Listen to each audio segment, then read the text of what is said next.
To start this review off, I really want to say that using the LG V40 ThinQ, and I'm just going to call it the V40 because I don't understand the ThinQ thing, for the past couple of weeks now has left me a bit baffled in why this smartphone isn't one of the top rated among current flagship devices. Pricing aside, the V40 is an awesome smartphone. Let's discuss it in this full review. The V40 features a glass back that supports fast wireless charging and a beautiful 3120 by 1440 6.4-inch OLED screen that has HDR10 display capabilities surrounded by precision machine aluminum casting. It feels great in the hand. It has an ingress protection rating of 68, giving you peace of mind when it comes to water and dust resistance. Having a perfectly placed fingerprint sensor on the back makes it easy to handle with one hand, and it really does feel like a premium handset. Powered by a 2.5 GHz Qualcomm Snapdragon 845 CPU, Adreno 630 GPU, and 6 GB of RAM running Android Oreo 8.1 with 64 GB of internal storage. 42 of that is usable, by the way. And the ability to expand storage via micro SD card. The V40 has no problem handling anything I throw at it. So if I need to capture a ton of video,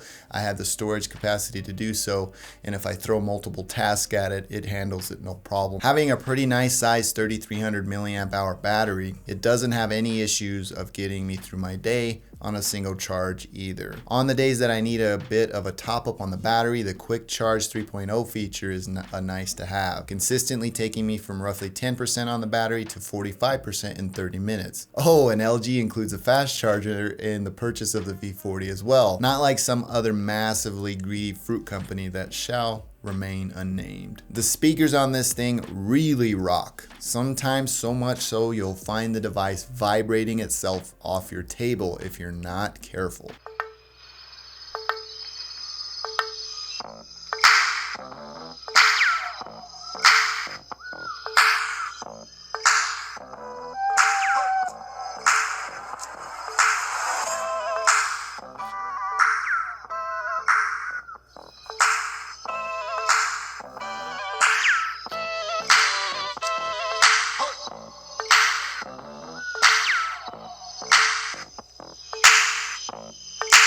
Another thing a lot of you out there will find refreshing is the included 3.5mm headphone jack with dedicated digital to analog converter that is built in. This gives you the ability to enjoy your media, music, or even monitor your media creation with a sense of confidence. The high quality audio this thing captures and plays back is really nice to have. The V40 also features a dedicated active noise canceling microphone, which is pretty awesome if I do say so myself. The cameras. Yes, cameras. The main focus of this device is that it has 5 cameras, 3 cameras on the main setup, a 12 megapixel 52mm telephoto, which is f2.4 with 2x optical zoom and optical image stabilization built in. A 12 megapixel 27mm standard focal length at f1.5 with 3-axis optical image stabilization, and a 16 megapixel 16mm ultra wide f1.9.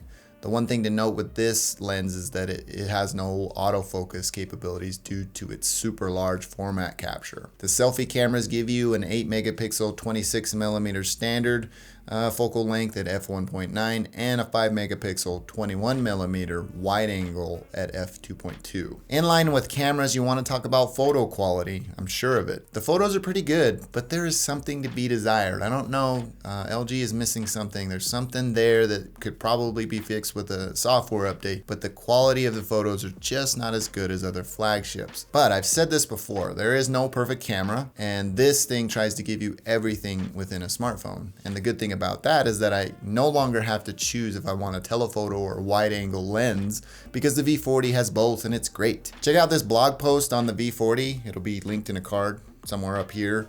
And you can take a look at the pictures so you can evaluate the camera samples on your own, and there you can be the judge for yourself. There's no reason for me to give you a subjective evaluation of those because I have different likes and dislikes of a camera. LG does a really good job at giving you everything but the kitchen sink with the V40.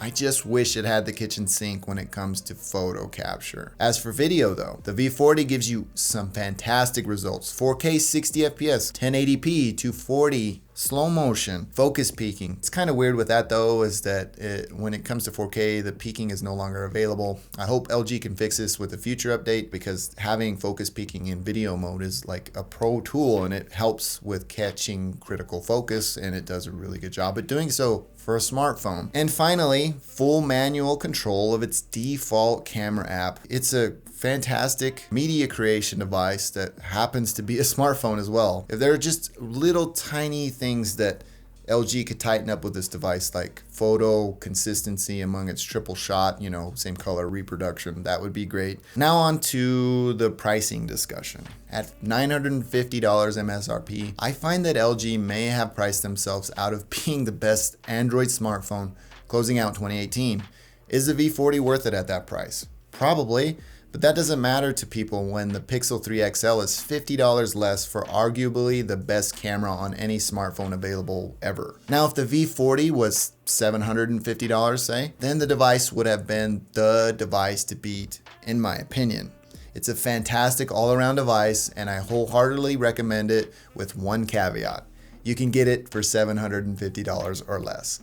If you're interested in pricing and availability, I'll have a link in the description so you can take a look at it.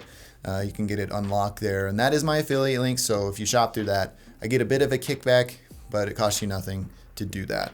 It supports the channel and all the stuff that I do here. Well, that about does it for me in this one. If you like this video, please feel free to give me a thumbs up. If you didn't, you know what to do.